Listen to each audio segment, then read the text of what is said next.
সকলে জানেন জল্লাদ মারা গিয়েছে, নাম ছিল শাহজাহান।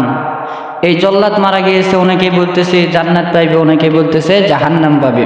তো এই বিষয়ে সংক্ষিপ্ত কিছু আলোচনা যে সে জান্নাতি হবে নাকি জাহান্নামী হবে।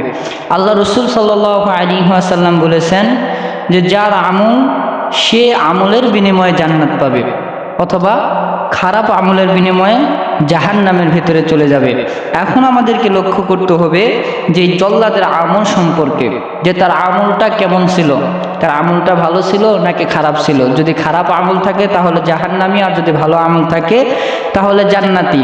সে যেহেতু 24 ঘন্টা 70-80 বছর পর্যন্ত তিনি জেলখানার ভিতরে ছিলেন, তিনি সেখানে কোনো শিরিকের গুনাহ করতে পারে নাই। আমরা বাহিরে যেরকম মিথ্যা কথা গালিগুলা শিরিকের গুনাহ করি, সেই গুনাহগুলো করতে পারে নাই। তো আল্লাহ তাআলা এটা কবুল করে জান্নাত দিতে পারে। আবার যদি আমরা আরেক সাইডে দেখি, খারাপ সাইডের দিকে দেখতে যাই, তাহলে দেখা যাচ্ছে যে তিনি অনেককে ফাঁসি দিয়েছেন। এর ভিতরে অনেকেই নির্দোষ আছে, আবার অনেকেই দোষী আছে। এরকম ফাঁসিও তো হইতে পারে যে একজন দোষী ছিল, থাকার পরেও সে বাহিরে খোলামেলায় ঘুরে বেড়াইতেছে, আর নির্দোষ ব্যক্তি সে অপরাধী হয়ে জেলখানার ভিতরে পচে মারা যাইতেছে, তাকে ফাঁসি দেওয়া হয়েছে। তো অনেক নিরপরাধকে তিনি ফাঁসি দিয়েছেন, আবার অপরাধীদেরকেও তিনি ফাঁসি দিয়েছেন। তো সে জান্নাত পাবে কি না এটা একমাত্র আল্লাহ তাআলা জানেন। কারণ আল্লাহ রাব্বুল আলামিন কোরআনুল কারীমের ভিতরে বলেন, লা ইয়াস্তাবি আসহাবুন নারি ওয়া আসহাবুল জান্নাহ ওয়া আসহাবুল জান্নাতি হুমুল ফাইজুন। আমার বাবাজি, আমার বন্ধুগণ,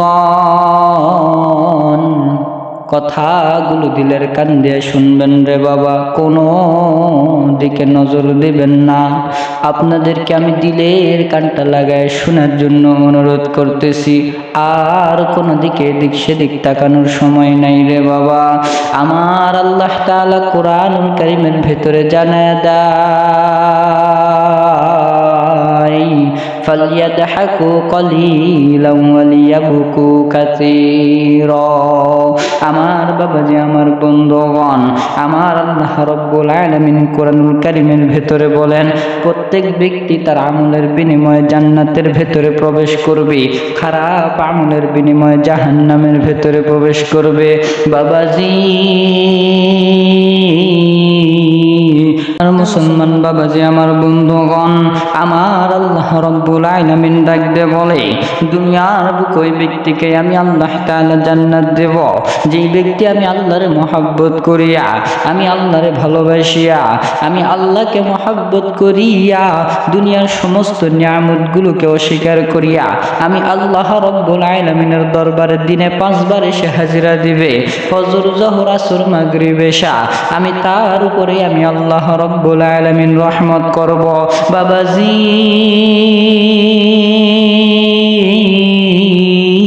আপনি আমি জান্নাত পাইতে হলে বাবা আমল দিয়া কখনো আপনি আমি জান্নাত কিনতে পারবো না। জান্নাত যদি পাইতে হয় তাহলে আমল দিয়া জান্নাত কখনো পাওয়া যাবে না। আল্লাহর রহমত ছাড়া কোনো ব্যক্তি জান্নাতি হইতে পারবে না। আমার মুসলমান বাবাজি, আমার বন্ধুগণ, এই কারণে আমল দিয়া কখনো জান্নাতের চিন্তা করিও না রে বাবা। আমল দিয়া কখনো জান্নাতে যাইতে পারবা না। আমল ছাড়া যদি আল্লাহরে রাজি খুশি করতে পারো গো, তাহলে আমার আল্লাহ রাব্বুল আলামিন জান্নাতে দেয়া দিবি। ভাই গো, আল্লাহ রাব্বুল আলামিন ইসলামকে সুন্দর করিয়া স্থাপন করিয়া আপনারা আমারে দিয়েছে। এই ইসলাম অনুযায়ী যদি আপনি আমি চলাফেরা না করি, যদি সাধারণ মানুষ যেরকমভাবে গুনার বোঝা মাথায় লইয়া চলাফেরা করে, মিথ্যা কথা বলে, গালিগুলাজ করে, শত্রুদেরকে মারধর করে, মানুষদেরকে দেখতে পারি না, এদের মতো যদি আপনি আমি চলাফেরা করি বাবাজি,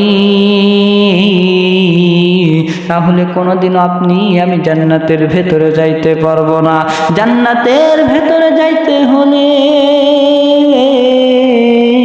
আল্লাহ রব্বুল আলামিনকে রাজি খুশি করতে হবে।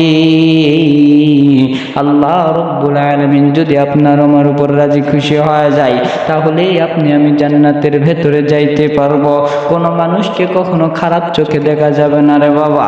এই জল্লাদ হইতে পারে জান্নাতি আবার জাহান্নামী। সে কিভাবে জান্নাতি হবে, কেমনে জাহান্নামী হবে, এটা আমার আল্লাহ সারা দুনিয়ার মানুষেরা বলতে পারবে না। অথবা আমরা কোনো কিছু নিয়ে কখনোই মন্তব্য করব না, কারণ কবরের কিছু আমরা কখনো বলতে পারবো না।